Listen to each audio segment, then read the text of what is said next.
ગુજરાતના લોકોની તકલીફોને વાચા આપવા માટે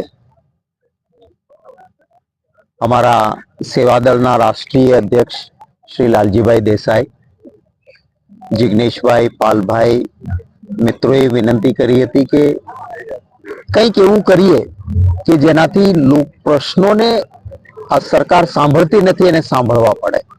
એમના સાથે ચર્ચાના અંતે એવું નક્કી થયું કે એક ન્યાય યાત્રા લઈને લોકોની વચ્ચે જઈએ, લોક પ્રશ્નોને એકત્રિત કરીએ અને જ્યાં પણ લોકોના મુદ્દાઓનો અવાજ ઉઠાવી શકીએ ત્યાં ઉઠાવવાનો પ્રયત્ન એક જવાબદાર રચનાત્મક વિરોધ પક્ષ તરીકે કરીએ.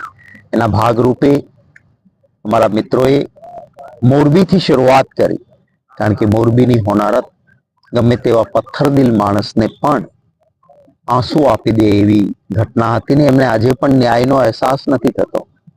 ત્યાંથી રાજકોટ ટીઆરપી ગેમ ઝોનમાં નાના નાના ભૂલકાઓ બળીને ખાખ થયા હોય, એમને પણ ન્યાય હજી સુધી મળ્યો નથી. ત્યારે આ રીતે લોકોના પ્રશ્નો લઈને યાત્રા નીકળી. રસ્તામાં અનેક જગ્યાએ વરસાદ વરસતો હતો. હું અભિનંદન આપીશ આ યાત્રામાં જોડાયેલા તમામ યાત્રિકોને, કોંગ્રેસ પક્ષના કાર્યકર્તાઓ અને નેતાઓ કે લોકોની સમસ્યાઓને ઉજાગર કરવા માટે વરસતા વરસાદમાં, તકલીફોમાં પણ આપણે ત્યાં કહેવાય છે ને કે पाँव में छाले होंगे फिर भी होठों पे हंसी होगी वही तेरे चाहने वाले. એમ લોકોના પ્રશ્નો માટે પગમાં છાલા પડ્યા હોય તો પણ હોઠો પર હસી રાખીને લોકોને મળીને પ્રશ્નો ઉજાગર કર્યા છે. હું આભાર માનીશ અમારા રાષ્ટ્રીય નેતા, મધ્યપ્રદેશના માજી મુખ્યમંત્રી શ્રી દિગ્વિજયસિંહજી સુરેન્દ્રનગર જિલ્લામાં આજની યાત્રામાં જોડાયા છે. સતત ગુજરાતની વચ્ચે રહીને ગુજરાત કોંગ્રેસના એક એક કાર્યકર્તાની સાથે ખભેથી ખભો મિલાવીને અમને હંમેશા મદદરૂપ બનતા, માર્ગદર્શન આપનારા અમારા સિનિયર મોસ્ટ મહામંત્રી ગુજરાતના પ્રભારી મુકુલ વાસનિકજી પણ આજની યાત્રામાં જોડાયા છે. અમારા એઆઈસીસીના બંને પ્રભારીશ્રીઓ બીએમ સંદીપજી અને રામકિશન ઓઝાજી પણ, ઉષાબેન પણ સાથે હતા. એમને અનિવાર્ય સંજોગોના કારણે વચ્ચેથી જવું પડ્યું, એ પણ જોડાયા છે. જિલ્લા કોંગ્રેસ સમિતિ સુરેન્દ્રનગરના પ્રમુખશ્રી અને ટીમ આજે સુરેન્દ્રનગર જિલ્લામાં છે. લોકોનો પ્રેમ અને આશીર્વાદ સતત મળતો રહ્યો છે, એ સૌનો આભાર માનું છું. કોઈ પણ જગ્યાએ આ પ્રકારની કરુણ ઘટના એ ન ઘટવી જોઈએ. કડકમાં કડક હાથે આવા નરાધમો સામે કામ લેવું જોઈએ. ચાહે હાથરસની ઘટના હોય, ચાહે ગુજરાતમાં થયેલા રોજે રોજના સ્ત્રીઓ પરના અત્યાચારના, બાળાત્કારના ગુનાઓ હોય. રાજકારણ એના પર ન હોઈ શકે. રાજકારણથી ઉપર ઉઠીને માનવતાના ધોરણે સૌએ આ દ્રષ્ટિઓથી જોવું જોઈએ અને અતિશય કરુણ ઘટના ઘટી છે.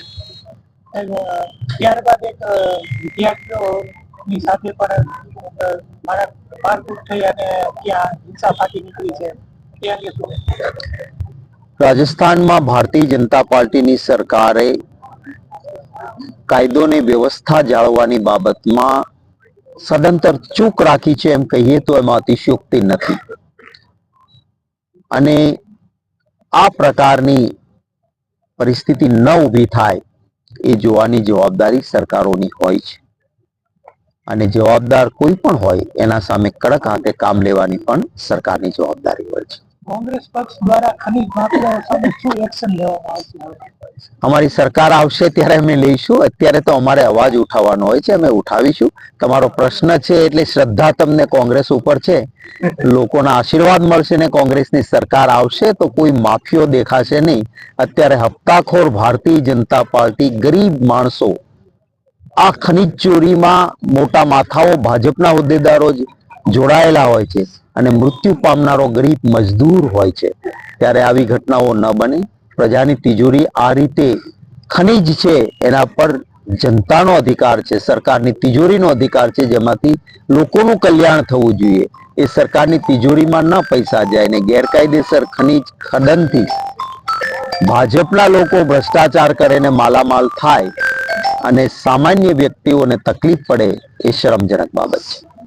આજે ન્યાય યાત્રા જે ગુજરાત પ્રદેશ કોંગ્રેસ સમિતિ દ્વારા આયોજિત કરવામાં આવી છે એ ન્યાય યાત્રા સુરેન્દ્રનગર જિલ્લાના લખતરની અંદર આજે એક જાંગડાજી માતાજીનું મંદિર છે, મેલડી માતાજીનું મંદિર છે, ત્યાં જમવા માટેનો પડાવ થયો છે.